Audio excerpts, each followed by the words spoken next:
Imagine the sun-scorched lands of Mesopotamia, 5,000 years ago.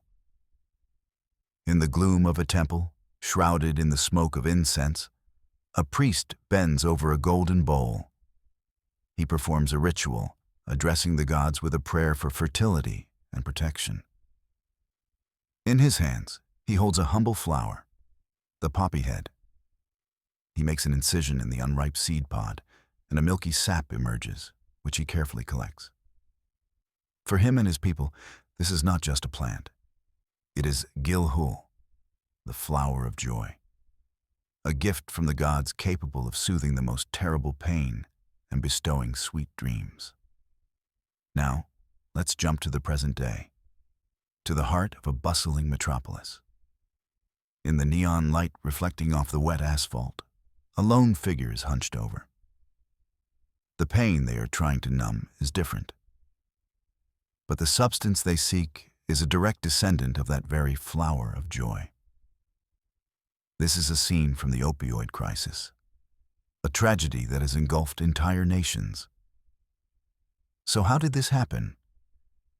How did the human craving for pleasure and relief from pain, so natural and understandable, give birth to one of the most terrifying global epidemics in history? The answer to this question is not a news report or a medical textbook. It is a long, complex, and fascinating journey into the depths of human nature itself. Addiction is not a modern invention, not a byproduct of industrial society or the speed of the 21st century. It is a phenomenon that runs like a red thread through the entire history of civilization.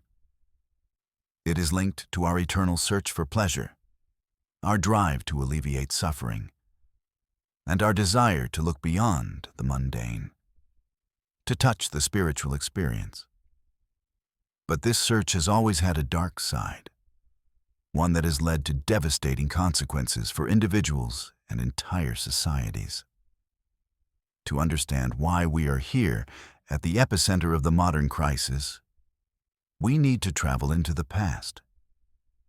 We will trace this path from ancient rituals to 20th century laboratories, from the Opium Wars that changed the fate of empires to secret cults and the tragic destinies of celebrities who burned out in their pursuit of inspiration.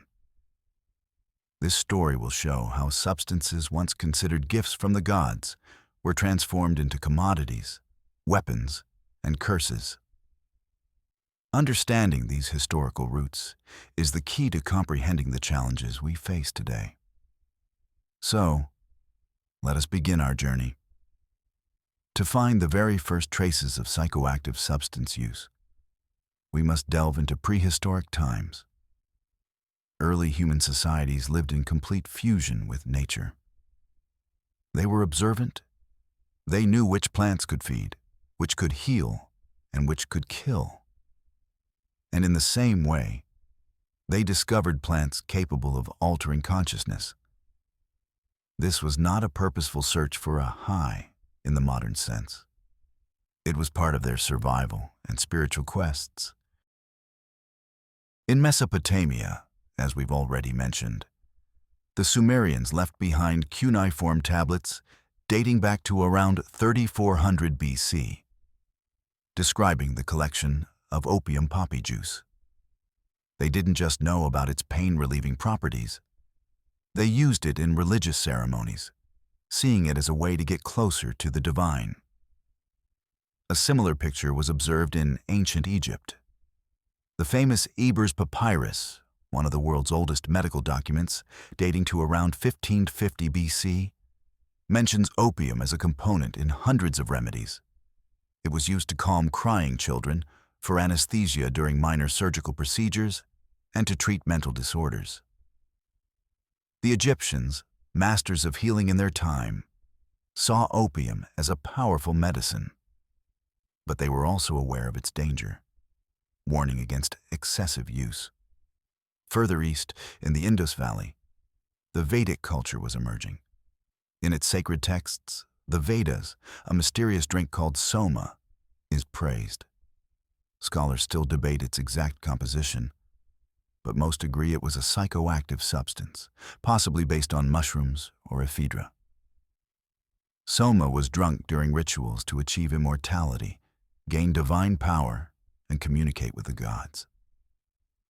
It was not just a drink, but a central element of their spiritual life.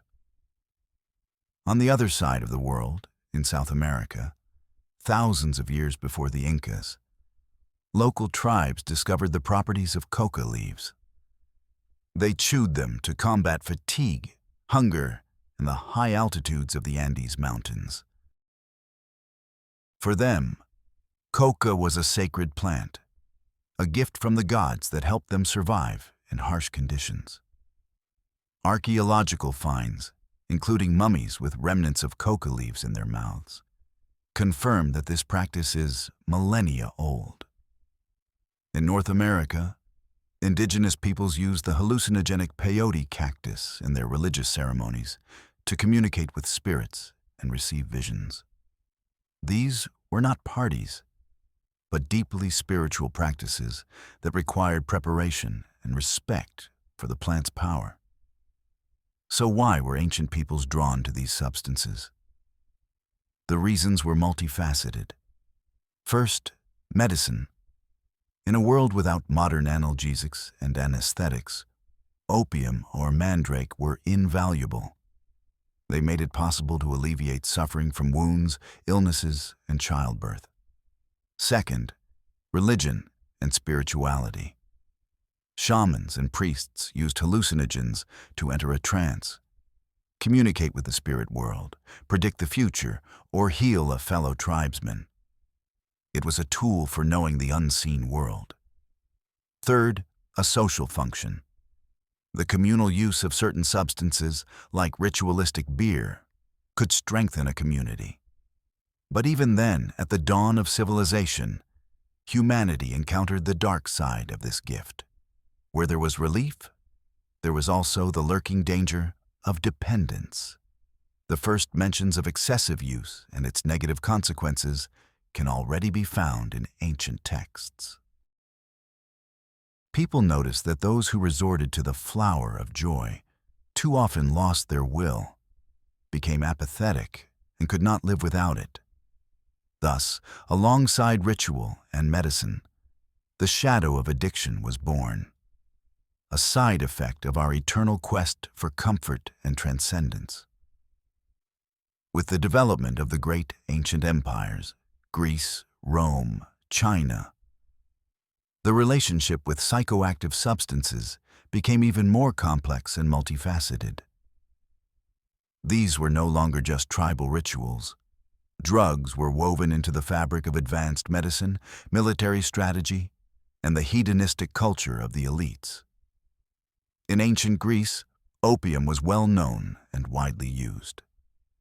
The father of medicine, Hippocrates, who lived in the 5th or 4th centuries BC, unhesitatingly recommended it as a powerful painkiller and sedative. He described its properties in detail, but being a great physician, he also warned against its abuse. Opium was part of the toolkit of any self-respecting Greek doctor. Another famous plant was the mandrake, shrouded in many myths due to its root's resemblance to a human figure. It was used as an anesthetic and hallucinogen, but its toxicity made its use extremely risky. However, the Greeks knew substances for more than just healing. A central element of their culture was Dionysus, the god of wine, fertility, and ecstasy. The festivals in his honor, the Dionysia, were accompanied by copious libations of wine, music, and dancing, driving participants into a state of frenzy. It was a socially sanctioned way to cast off the shackles of everyday life and touch the irrational. Wine was not just a drink, but a key to another state of consciousness. Sometimes, herbs were added to it to enhance the effect. The Roman Empire, inheriting much from the Greeks, took the idea of hedonism to unprecedented heights. Opium, which they called the tears of the poppy, was sold in the markets of Rome and was available not only to doctors, but also to ordinary citizens. The great Roman physician Galen, who lived in the 2nd century AD, considered opium a panacea capable of curing a host of ailments. From headaches to epilepsy, he himself used it regularly. But as the empire grew, so did consumption. The Roman elite, at their famous feasts, indulged in excesses, and wine, often with psychoactive herbs added, flowed like a river. Some historians even suggest that mass lead poisoning from water pipes and pottery, as well as excessive consumption of intoxicating substances, may have contributed to the decline in morals and discipline that ultimately led to the weakening of the empire. This is, of course, a debatable theory, but it indicates that even then, people saw a connection between substance abuse and social problems.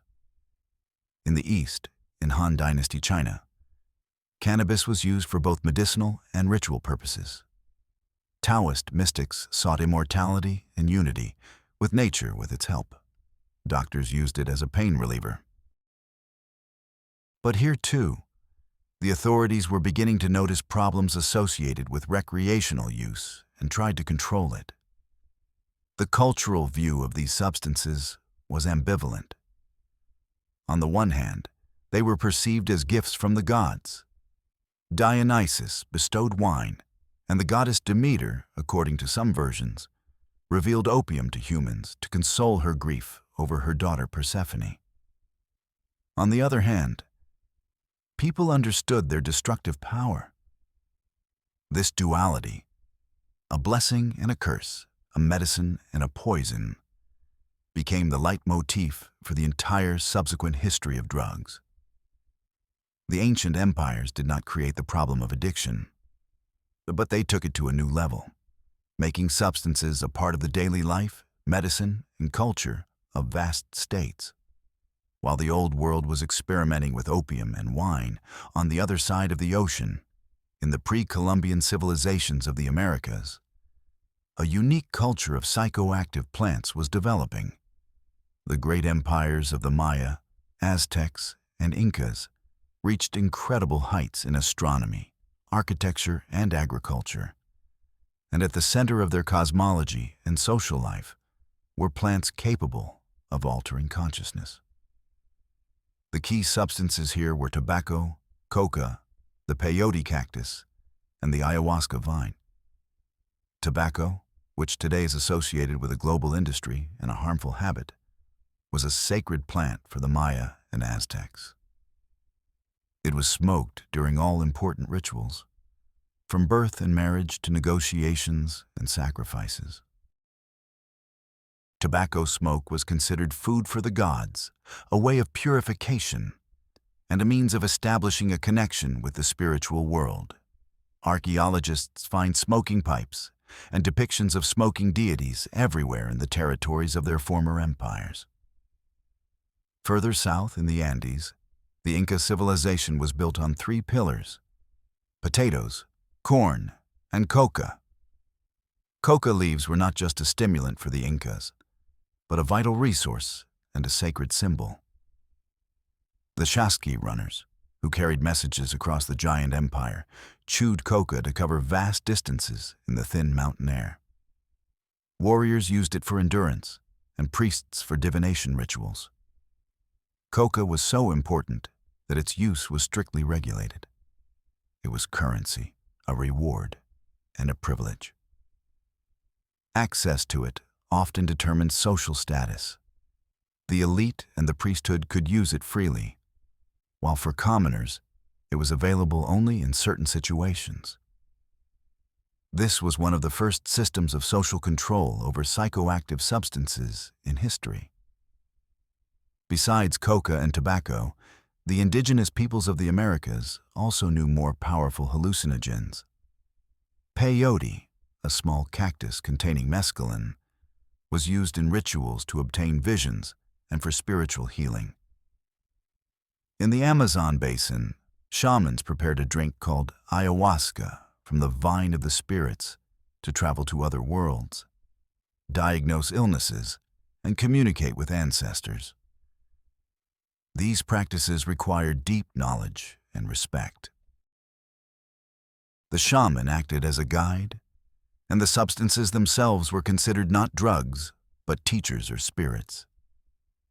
The European contact, beginning with Columbus's voyages in 1492, was a turning point. The Spanish conquistadors, encountering these practices, were initially horrified. They saw them as devil worship and tried to eradicate them with fire and sword. The Catholic Church banned the use of sacred plants, considering them heresy. But soon, the Europeans saw another side. They noticed that Indians who chewed coca could work longer and harder in the mines. Economic benefit trumped religious zeal. And then, two plants from the New World embarked on a journey that would change the world. The first was tobacco. Sailors brought it to Europe as a curiosity. At first, it was snuffed and smoked in pipes and was attributed with healing properties. It was believed to cure everything from migraines to syphilis. Smoking quickly became fashionable at royal courts and then spread among all classes of the population. Tobacco became the first truly global commodity, generating enormous profits. The second, though more slowly, was coca. Its leaves were brought to Europe, but they lost their potency without proper processing. The world would only learn its true potential several centuries later, with the development of chemistry. Thus, the discovery of the New World not only expanded the geographical horizons of Europeans, but also forever changed the psychoactive map of the planet, initiating the globalization of substances that had previously been part of local cultures. The fall of the Roman Empire plunged Europe into the so-called Dark Ages, but trade and cultural roots did not disappear. On the contrary, in the Middle East and Asia, a new power blossomed, the Islamic world, which became a bridge between East and West.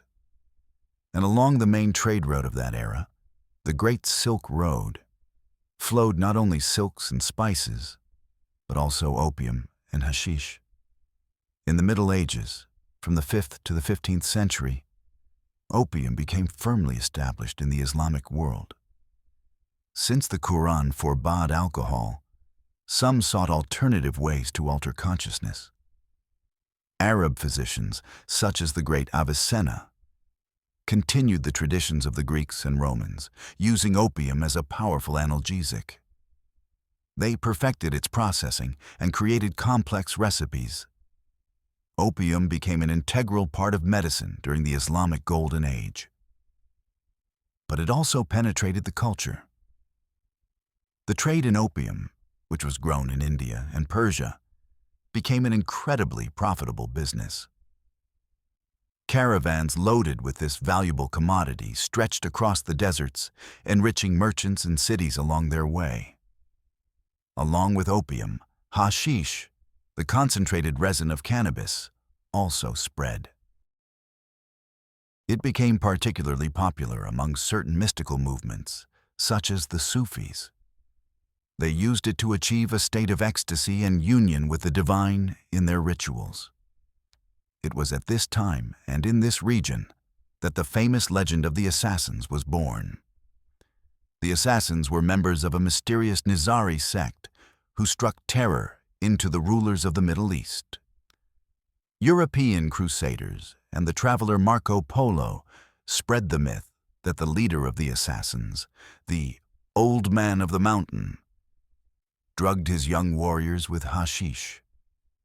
He supposedly created a paradise-like garden for them in his fortress, with beautiful maidens and fountains, and then promised them an eternal place there in exchange for unquestioning obedience and a willingness to die carrying out his orders. Modern historians consider this story a fabrication, propaganda created by the assassins' enemies. There is no conclusive evidence that they systematically used hashish to control their followers. But the myth itself proved incredibly resilient. For the first time in history, it firmly linked drug use with violence, terror, and mind control, creating the archetype of a drug subculture, detached from society and posing a threat to it. This image would reappear in history time and again. As trade and consumption grew, authorities made the first attempts at regulation. In some cities, bans on the sale of hashish were introduced, and conflicts arose over control of the profitable opium routes. Thus, in the medieval Islamic world, drugs finally transformed from medicine and ritual attribute into a major international business, generating not only wealth but also social problems and myths that have survived for centuries. At the same time that the opium trade was flourishing in the East, medieval Europe was waging its own struggle with disease, war, and a harsh reality. Here, the main psychoactive substances were alcohol, and to a lesser extent, opium, which arrived with trade caravans from the East. Alcohol, mostly beer and wine, was an integral part of life. Water was often contaminated, and low-alcohol beverages were a safer alternative. Monasteries, which were centers of knowledge and culture, also became centers of brewing and winemaking. Monks improved recipes and techniques, producing drinks not only for their own needs, but also for sale. But with the growth of cities, taverns and pubs appeared, which became centers of social life for the common people. Here, over a mug of ale or a cup of wine, people could forget about their hard labor, poverty, and the fear of plagues and wars. Alcohol became a universal means of escape from reality. And as a consequence, drunkenness became a serious social problem, condemned by the church and combated by city authorities. Opium, in Europe, was known mainly in medical circles. It was expensive and available to few. But during the Renaissance, with the renewed interest in ancient science, European doctors and alchemists rediscovered the works of Galen and Avicenna. A key figure here was the famous physician and alchemist Paracelsus, who lived in the 16th century. He believed that the task of alchemy was not to turn lead into gold, but to create medicines from plants and minerals. Experimenting with opium, he created an alcoholic tincture which he named laudanum, from the Latin laudare, to praise. Paracelsus considered laudanum a miracle cure, almost a panacea, and prescribed it for a multitude of ailments. Laudanum was simple to make, and soon apothecaries all over Europe began selling it as a universal remedy for pain, coughs, insomnia, and nervous disorders. This was the beginning of a new era in the history of opium. It moved from the doctor's arsenal to the home medicine cabinet. Housewives gave it to restless children, and aristocrats took it to relieve stress. No one at that time fully realized its addictive potential. Society saw it only as a blessing, an effective and accessible remedy for suffering. This laid the foundation for future epidemics of addiction, which would flourish in full force when the world entered the industrial age. The church and authorities fought against drunkenness, seeing it as a clear vice. But they paid almost no attention to the quiet, medical addiction to opium.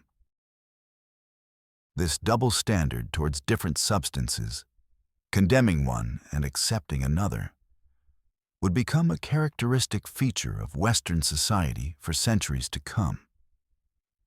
By the 18th century, the world had entered the age of colonialism. European empires, primarily the British, cast their nets across the globe. Trade became global, and with it, one particular commodity also became global: opium.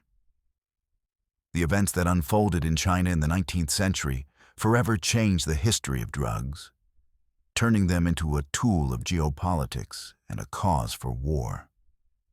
The root of the problem was economic. The British were passionate connoisseurs of Chinese tea. They imported it in huge quantities, but the Chinese needed almost nothing from British merchants. As a result, an endless stream of silver flowed from Britain to China, which undermined the British economy. The British East India Company, a powerful corporation that governed India, found a solution to this problem. They began to cultivate opium on an industrial scale in Bengal and smuggle it into China. The demand for opium in China, where it was smoked for pleasure, grew rapidly.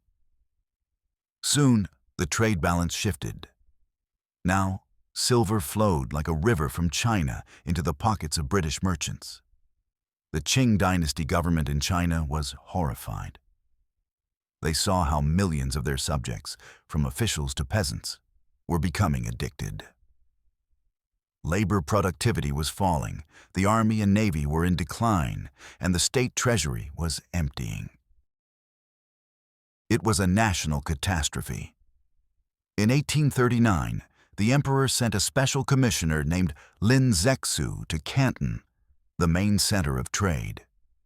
He was an honest and incorruptible official who took decisive action. He demanded that foreign merchants surrender all their opium and cease the trade. When they refused, he blockaded their factories and confiscated more than 20,000 chests of opium, over 1,000 tons. Then, before an astonished public, he ordered the entire confiscated stock to be destroyed, mixing it with lime and salt and dumping it into the sea. For China, this was an act of restoring national dignity. For Britain, it was an attack on free trade and private property. British merchants and industrialists, whose profits were threatened, launched a powerful lobbying campaign in London. They spoke not of opium, but of defending the honor of the flag and the freedom of enterprise. In the end, the British Parliament, by a narrow margin, voted to send a naval fleet to China. Thus began the First Opium War, 1839-1842. It was a completely asymmetrical conflict. Modern British steamships and artillery easily crushed the outdated Chinese fleet and coastal fortifications. China was forced to sign the humiliating Treaty of Nanking. It had to pay a huge indemnity, open 5 ports to free trade, and cede the island of Hong Kong to Britain. Although the treaty did not directly legalize opium, it created all the conditions for the contraband trade to flourish. But this was not enough. The European powers demanded even greater concessions. The Second Opium War, 1856-1860, soon followed, in which Britain was joined by France. This time, the war was even more brutal. Anglo-French forces captured Beijing and, as an act of intimidation, looted and burned the magnificent summer palace to the ground. Under the new treaty, China was forced to fully legalize the opium trade. The consequences of these wars were catastrophic. For China, they marked the beginning of the century of humiliation. The country plunged into chaos, and the number of opium addicts grew to tens of millions. The economy and society were devastated. For the whole world, it was a turning point. Opium became the first truly global drug, and its production and distribution became the basis of international organized crime. Only in this case, it operated under the protection of a great power's flag. The Opium Wars clearly demonstrated that economic interests and geopolitical ambitions could turn a medicine into a weapon capable of bringing an entire civilization to its knees. This cynical lesson was not forgotten and would be repeated many times in the future. While colonial empires were forcibly imposing opium addiction in the East, the 19th century brought its own no less dramatic, changes to the West. It was a golden age of science and progress, the era of the Industrial Revolution, steam engines, and electricity. And chemistry, as one of the leading sciences, did not stand still. It gave humanity new, incredibly powerful substances, extracted from old, familiar plants. And once again, as before, it all began with good intentions. In 1804, a young German pharmacist named Friedrich Serturner, experimenting with opium and Geld, managed to isolate its active ingredient, an alkaloid that was 10 times more potent than opium itself. Stunned by its sleep-inducing effect, he named it morphium after Morpheus, the Greek god of dreams. It was a breakthrough. Doctors now had a pure, dosable, and incredibly effective painkiller at their disposal. The invention of the hypodermic syringe in the 1850s made its application even faster and more effective. Morphine became a lifesaver for the wounded on the battlefields, especially during the American Civil War and the Franco-Prussian War in Europe. Thousands of soldiers were saved from an agonizing death from pain and shock. But this salvation came at a price. Many of the surviving soldiers returned home with a new, invisible wound, addiction to morphine. This phenomenon even earned the name soldier's disease. Following morphine came a second discovery. In 1859, the German chemist Albert Niemann isolated the active alkaloid from coca leaves. He named it cocaine. At first, it received little attention, but in the 1880s, it found its main promoter, a young and ambitious Viennese doctor named Sigmund Freud. Freud experimented with cocaine on himself and his patients, and was thrilled.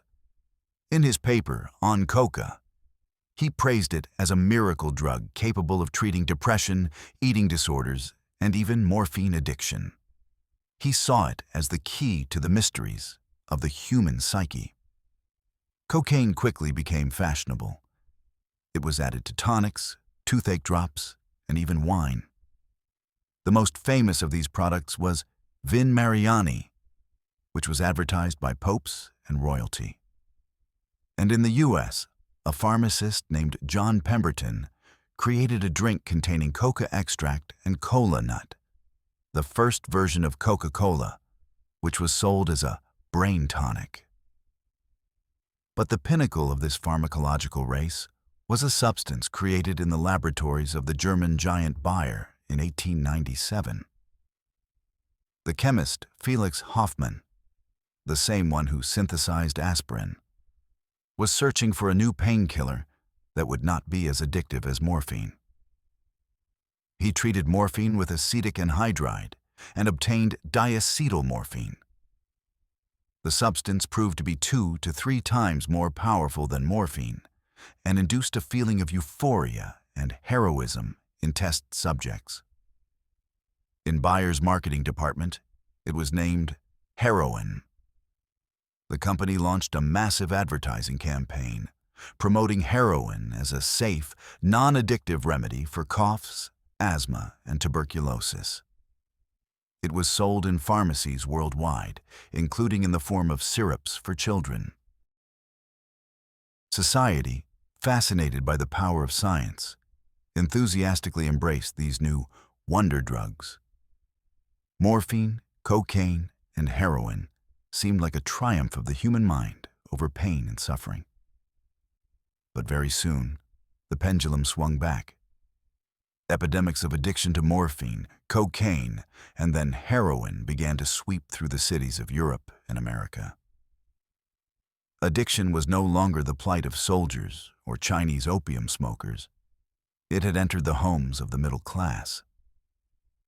The rise in crime, linked to the need to get money for a dose, became apparent.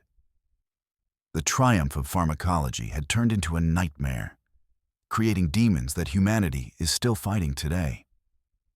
The romanticization of addiction is not a new phenomenon. But in the late 19th and early 20th centuries, it gained special power in the bohemian circles of Europe and the United States. Artists, writers, and poets, feeling like outsiders in a conservative bourgeois society, sought new sources of inspiration and ways to expand the boundaries of consciousness. Drugs became for them a symbol of rebellion, a tool for exploring the dark depths of the soul, and a key to artificial paradises. Opium and its derivative, laudanum, were particularly popular in the literary scene. The English writer Thomas de Quincey, in his famous book Confessions of an English Opium Eater, 1821, was one of the first to describe in detail and with candor both the pleasures and the horrors of opium addiction. His work had a huge influence on a whole generation of romantics. In France, the poet Charles Baudelaire, author of The Flowers of Evil, experimented with hashish and opium, describing his visions in the essay Artificial Paradise. For him, drugs were a way to escape the spleen, the suffocating melancholy and boredom of the modern city. He saw them as a means to achieve supernatural states, but at the same time, he was aware of their destructive power, which ultimately led to his demise. Another cult drink of the Bohemians was absinthe, nicknamed the Green Fairy. This strong alcoholic beverage, based on wormwood and other herbs and containing thujone, was believed to have a psychoactive effect. It was drunk by the artists of Montmartre, Van Gogh, Toulouse-Lautrec, Picasso. Absinthe was associated with creative insight, but also with madness and violence. Its ritualistic consumption, with a sugar cube set on fire on a special spoon, was part of the bohemian chic. The growing panic around absinthism eventually led to its ban in many countries in the early 20th century. Oscar Wilde, in his novel The Picture of Dorian Gray, created an unforgettable image of an aristocrat plunging into vice and opium dens in search of new sensations. For these artists and writers, drugs were not just a way to escape reality, but a form of aesthetic protest. They aestheticized vice, turning addiction into a tragic but attractive attribute of the genius who pays with his health and life for the right to see the world differently. Society had a dual attitude towards this phenomenon. On the one hand, the Bohemians were despised and condemned for their immoral lifestyle. On the other, their art was admired, and their eccentricity aroused a secret interest. The image of the cursed poet, burning out in the flames of alcohol and drugs, became a romantic cliché. This romanticization had far-reaching consequences. It created a cultural myth that separated the creative drug use of the elite from the base addiction of the common people. It laid the foundation for future countercultures that would also use drugs as a symbol of rebellion and spiritual quest. But behind the beautiful facade of romance lay a harsh reality: ruined lives, poverty, and early death. The Bohemians did not discover drugs, but they created a powerful and seductive cultural narrative for them, which proved to be as resilient as chemical dependency. By the early 20th century, the consequences of the uncontrolled spread of new, powerful drugs had become obvious to everyone. Epidemics of addiction to morphine, heroin, and cocaine, a rise in crime, and the degradation of entire urban areas forced governments around the world to recognize the scale of the problem. The era of enthusiasm for wonder drugs was replaced by an era of moral panic and calls for tough measures. The age of regulation had begun. The first steps were taken at the international level, as it became clear that the drug trafficking problem crossed borders. The main catalyst was the situation in China, where opium addiction had reached monstrous proportions, as well as growing concern in the United States. In 1909, the International Opium Commission was held in Shanghai. And in 1912, the first International Opium Convention took place in The Hague. These were historic events. For the first time, the countries of the world came together to agree on the joint control of the production and trade of psychoactive substances. The convention called on countries to limit the export and import of opium, morphine, and cocaine, and to use them only for medical and scientific purposes. In the United States, public pressure, fueled by newspaper articles about cocaine madness among African Americans in the South and opium addiction among Chinese immigrants, led to the passage of a landmark law in 1914, the Harrison Narcotics Tax Act. Formally, it was a tax law that required everyone who produced, imported, or sold opiates and cocaine to register and pay a tax. But in practice, it became the first federal law to criminalize drug use. Doctors who continued to prescribe drugs to addicted patients to maintain their condition were prosecuted.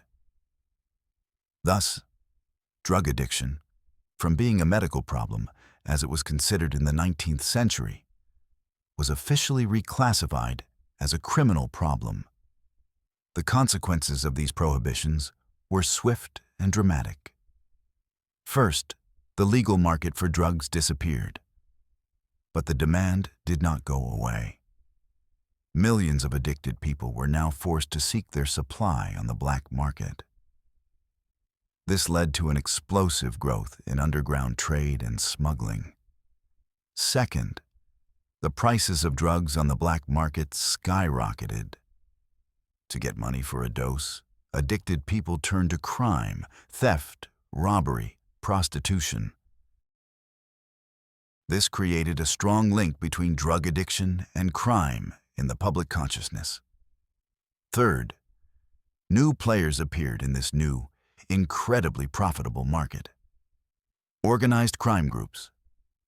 In the United States, where prohibition, banning alcohol was soon introduced, mafia syndicates quickly took control of the illegal trade in both. They created international supply networks, corrupted police and officials, and made colossal fortunes from human suffering.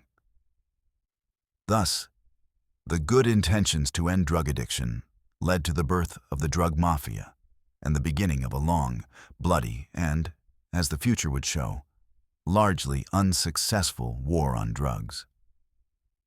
Instead of treating the sick, society decided to put them in prison, which only exacerbated the problem, driving it underground and leaving it to the mercy of the criminal world. The mid-20th century became the stage for a new revolution in the world of psychoactive substances, the era of synthetics.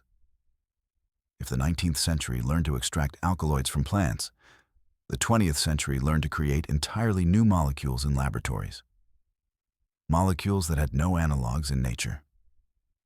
And again, it all began with scientific research. In 1938, the Swiss chemist Albert Hofmann, working at Sandoz on derivatives of lysergic acid, synthesized the compound LSD-25. At first, he noticed nothing special about it and set it aside. 5 years later, in 1943, he decided to work with the substance again and accidentally absorbed a small amount through his fingertips.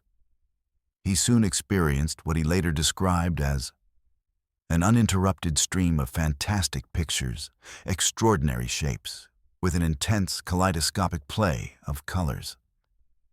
It was the first LSD trip in history. Hofmann and Sandoz saw potential in LSD as a tool for psychiatry, a medicine for the soul, capable of helping in the treatment of schizophrenia and alcoholism. They began sending it to research centers around the world. In the 1950s, the CIA, concerned about rumors of Soviet truth serums, launched the secret program MKUltra, in which it conducted experiments with LSD on thousands of people, often without their knowledge or consent, trying to find a way to control the mind. Simultaneously, other synthetic classes were being developed. Amphetamines, synthesized back in the late 19th century, began to be sold in the 1930s as a remedy for nasal congestion. But their powerful stimulating properties were soon discovered. During World War II, they became an essential part of the Army's medical kit. American, British, German, and Japanese soldiers were given pills to combat fatigue during long marches and battles. German tank crews conducting the Blitzkrieg were pumped with Pervitin, methamphetamine, which allowed them to advance for days without sleep. After the war, amphetamines moved to the civilian market as weight loss aids and treatments for depression. They were prescribed to housewives and students. Another popular class was barbiturates, powerful sedatives that replaced opiates as sleeping pills. They quickly caused strong physical dependence, and an overdose was deadly. In the 1960s, these laboratory creations broke out of clinics and pharmacies onto the streets and became the fuel for the counterculture. For the generation of beatniks, and then hippies, drugs, especially psychedelics like LSD, became a symbol of liberation. It was a rebellion against the conformity of the 1950s, against the Vietnam War, and the materialism of consumer society. Harvard professor Timothy Leary became the guru of the psychedelic revolution, urging young people to turn on, tune in, drop out. They saw LSD not as a drug, but as a sacrament, a key to expanding consciousness, spiritual enlightenment, and a new, harmonious way of life. However, the mass and uncontrolled use of powerful psychedelics often led not to enlightenment, but to bad trips, panic attacks, and mental breakdowns. Epidemics of addiction to amphetamines, speed, and barbiturates led to a rise in the number of overdoses and ruined lives. The dream of a psychedelic utopia turned into a harsh reality of addiction and despair for many. The era of synthetics opened Pandora's box, releasing into the world substances of unprecedented power that would forever change the cultural and social landscape. By the end of the 1960s, drug use in the United States had reached a scale that the government could no longer ignore.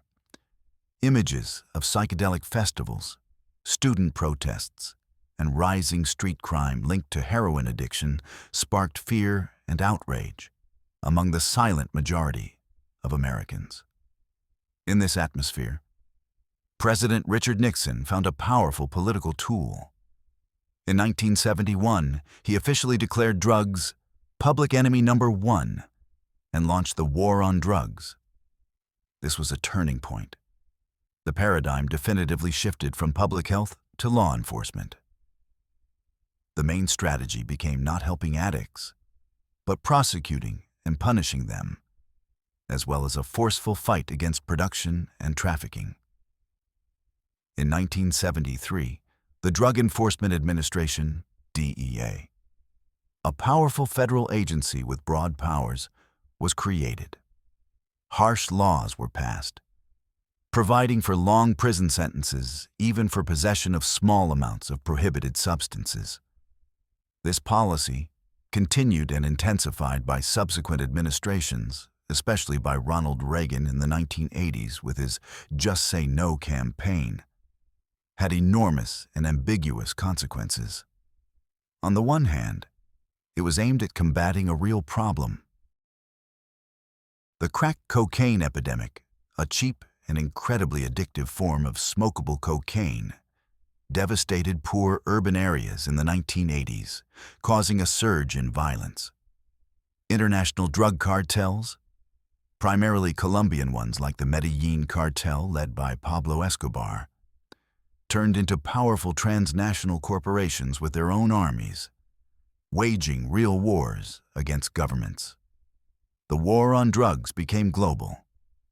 The U.S. pressured Latin American countries to destroy coca and poppy plantations and provided military and financial aid in the fight against the cartels. On the other hand, the consequences of this war for American society itself were devastating. The number of prisoners in the U.S. skyrocketed, turning the country into the world leader in incarceration. Prisons were overcrowded, mostly with low-level drug users and street dealers. Moreover, the laws were applied disproportionately. The laws for crack, which was prevalent among African Americans, were 100 times stricter than the laws for powder cocaine, which was used by more affluent white Americans. This led to the mass incarceration of people of color and the destruction of entire communities. Drug addiction became even more stigmatized. Addicts were seen not as sick people in need of help, but as criminals, morally corrupt elements. This prevented them from seeking treatment and reintegrating into society. Despite the trillions of dollars spent on this war and the millions arrested, it failed to stop either supply or demand. New, even more ruthless cartels replaced the defeated ones. One drug was replaced by another.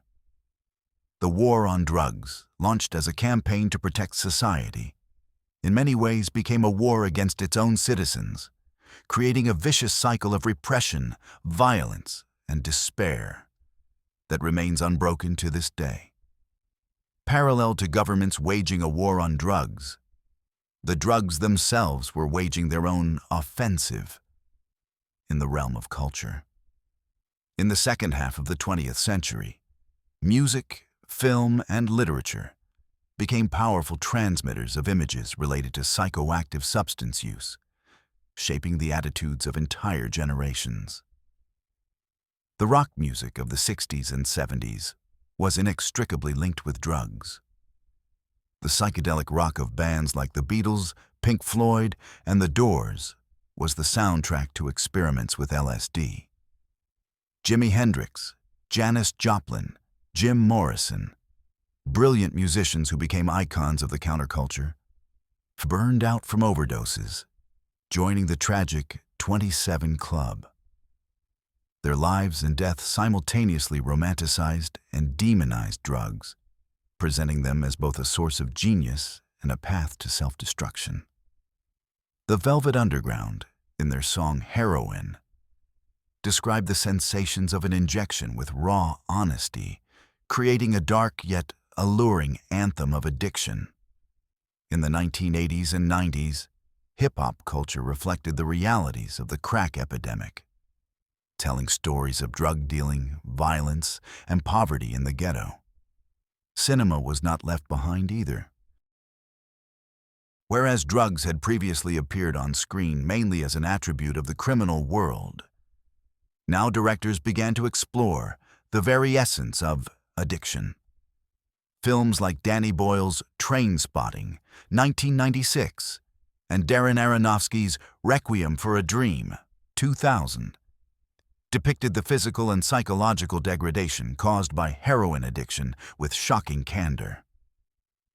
They shattered the romantic veneer, showing the audience the ugly underbelly, withdrawal, lies, betrayal, and despair. These films did not condemn their characters, nor did they justify them, forcing the viewer to feel empathy and horror. On the other hand, films like Scarface or Pulp Fiction created charismatic images of gangsters and drug users, making them part of pop cultural iconography. Thus, mass culture played a dual role. It could be a powerful tool of enlightenment, showing the real consequences of drug addiction and debunking myths. But it could also normalize drug use, making it part of a fashionable, rebellious, or glamorous image. From glossy magazines featuring models with heroin chic to rock stars bragging about their destructive habits, pop culture constantly sent contradictory signals. For teenagers and young people searching for their identity, these images were often more influential than warnings from parents or teachers. Drugs became an integral part of the cultural code, a topic that both attracted and repelled, shaping a complex and often distorted perception of a phenomenon that continued to plague society. The dawn of the 21st century brought a new, perhaps the most insidious and deadly chapter in the long history of drug addiction: the global opioid crisis. And this time, the enemy did not come from the fields of Afghanistan or from underground labs, but from doctors' offices and the boardrooms of major pharmaceutical companies. At the center of this tragedy was one company, Purdue Pharma, owned by the Sackler family, and one drug, OxyContin. In 1996, Purdue Pharma launched OxyContin, a painkiller based on oxycodone, a powerful opioid. The company's main marketing ploy was the claim that, thanks to a special slow-release formula, the risk of developing addiction to OxyContin was extremely low, less than 1%. This was a deliberate and cynical lie. The company launched an unprecedentedly large-scale marketing campaign aimed at doctors. Thousands of sales representatives convinced doctors that OxyContin was a safe and effective remedy not only for acute pain in cancer patients, but also for chronic pain, such as back pain or arthritis. Doctors were flown to expensive conferences, given gifts, and advertisements for the drug were everywhere. Doctors, trusting the pharmaceutical giant and wanting to help their patients, began to prescribe OxyContin en masse. Millions of Americans suffering from chronic pain, often caused by hard physical labor in depressed industrial regions, gained easy access to a powerful opioid. At first, it seemed like a miracle, but it soon became clear that addiction developed rapidly. People quickly increased their dosage, and when their prescription ran out or the doctor refused to renew it, they faced excruciating withdrawal. They learned to bypass the slow-release mechanism by crushing the pills to get the entire dose at once. Thus, a whole generation of people who had never dealt with street drugs found themselves trapped in opioid addiction. When OxyContin became too expensive or unavailable, they switched to what was cheaper and more accessible on the black market: heroin. And then a new, even more terrifying killer appeared: fentanyl. It is a synthetic opioid, 50 to 100 times more powerful than morphine, used in medicine for anesthesia and to treat the most severe pain. Illegal labs, mainly in China and Mexico, established mass production. Drug dealers began adding cheap fentanyl to heroin, cocaine, and even counterfeit OxyContin pills to increase their potency and profits. Consumers often didn't even know what they were buying. And since fentanyl is so potent that even a few grains, the size of a grain of salt, can be a lethal dose, the number of overdoses skyrocketed. Tens of thousands of people in the U.S. were dying every year. The crisis ceased to be just an American problem. It began to spread to Canada, Australia, and Europe. Society finally realized the scale of the catastrophe. Lawsuits were filed against Purdue Pharma and other pharmaceutical companies. Purdue Pharma eventually went bankrupt, and the Sackler family became synonymous with greed that built its empire on human suffering. The opioid crisis became a bitter lesson, showing how the pursuit of profit within a legal system can lead to consequences comparable to those of a war. The technological revolution that has defined the 21st century has brought not only new ways of communicating and working, but also new challenges in the world of drugs. The Internet, anonymity, and globalization have given rise to two phenomena: designer drugs and the darknet. Designer drugs are synthetic substances created to circumvent existing laws. Chemists in underground laboratories take the molecule of a prohibited substance, such as amphetamine or cannabis, and slightly alter it. The result is a new compound with a similar effect that is not yet formally listed as a banned substance. These substances are often sold under innocuous names, such as bath salts, incense, or plant food, with the label, "Not for human consumption." One of the first mass-market designer drugs was synthetic cannabinoids, known as spice or K2. They were sprayed onto a plant base and sold as a legal alternative to marijuana. However, their effects were much more powerful and unpredictable. They caused paranoia, psychosis, seizures, and led to fatal outcomes. Then came synthetic cathinones, sold as bath salts. These powerful stimulants, such as mephedrone and MDPV, caused euphoria, but also extreme aggression, hallucinations, and self-destructive behavior. The media was full of stories about horrific crimes committed under their influence. The problem with designer drugs is their constant evolution.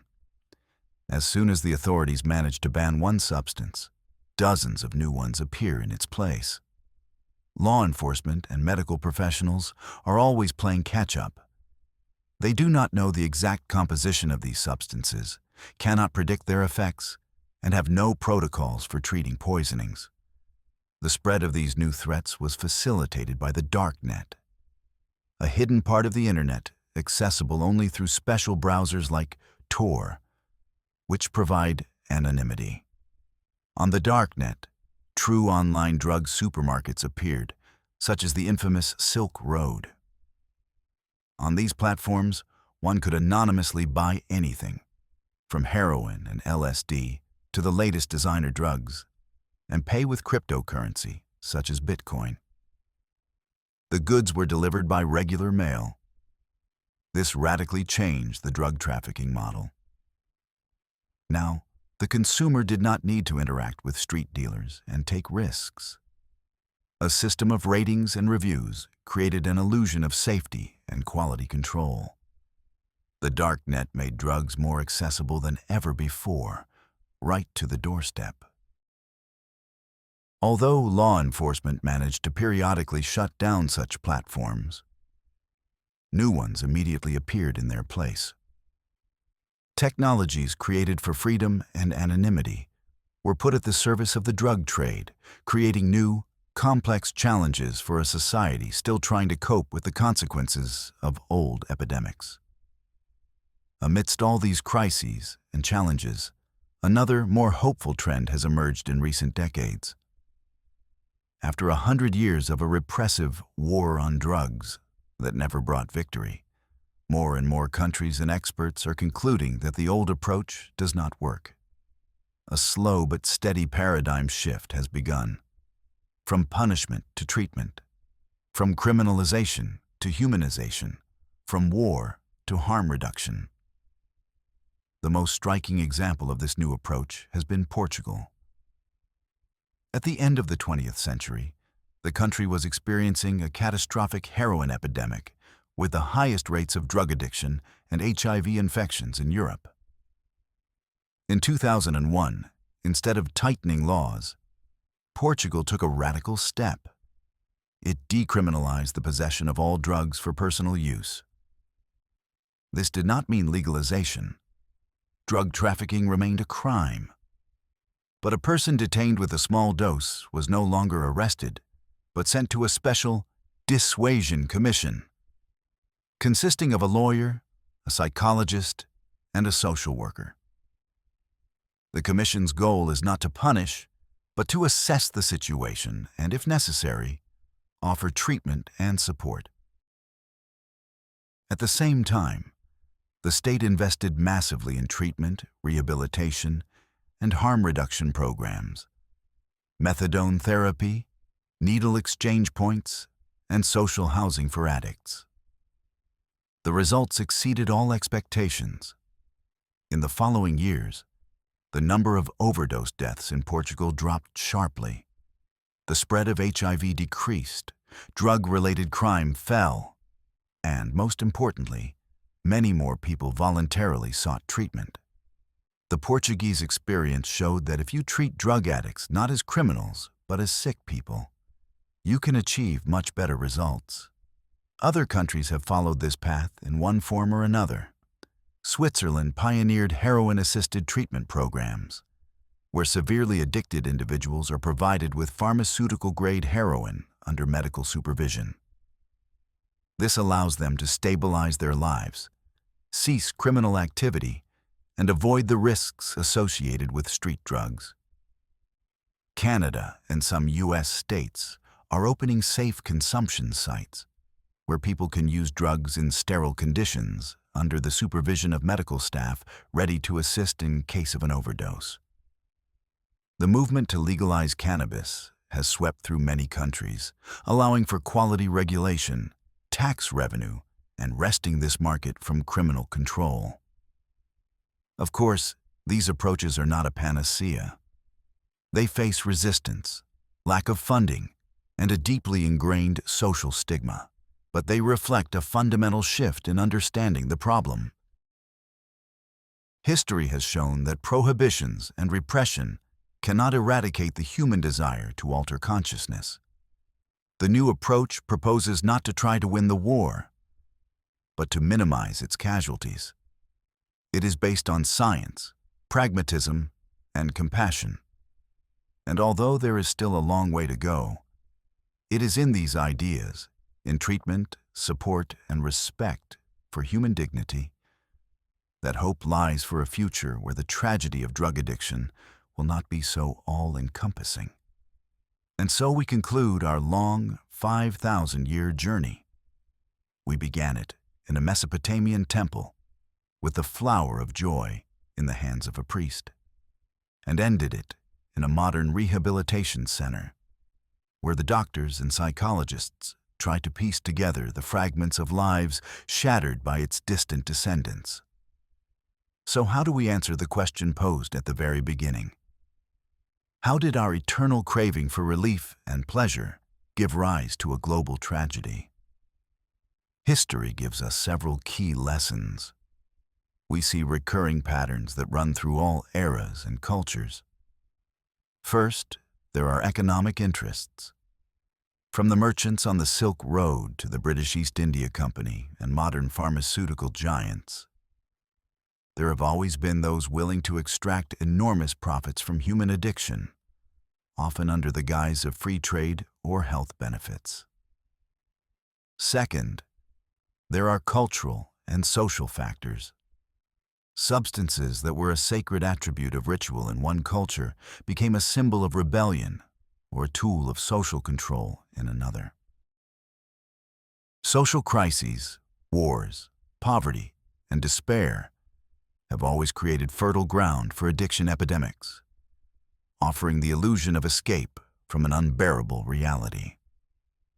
And third, there is the eternal pendulum swinging between treatment and punishment in the public consciousness. We have seen how substances once considered a panacea were declared a diabolical evil, and sick people were turned into criminals. Knowing this history is not just a collection of curious facts. It is critically important for understanding modern challenges. It helps us see that the opioid crisis is not an accident, but the result of the same mechanisms of greed and deception that led to the Opium Wars. It shows that criminalization and stigma, just as they did 100 years ago, do not solve the problem but only drive it into the shadows, making it more dangerous. This history calls us to a more humane and rational approach. It teaches us the importance of education, the need to separate scientific facts from moral panic. It underscores the vital importance of supporting treatment and rehabilitation programs that restore people's dignity and hope.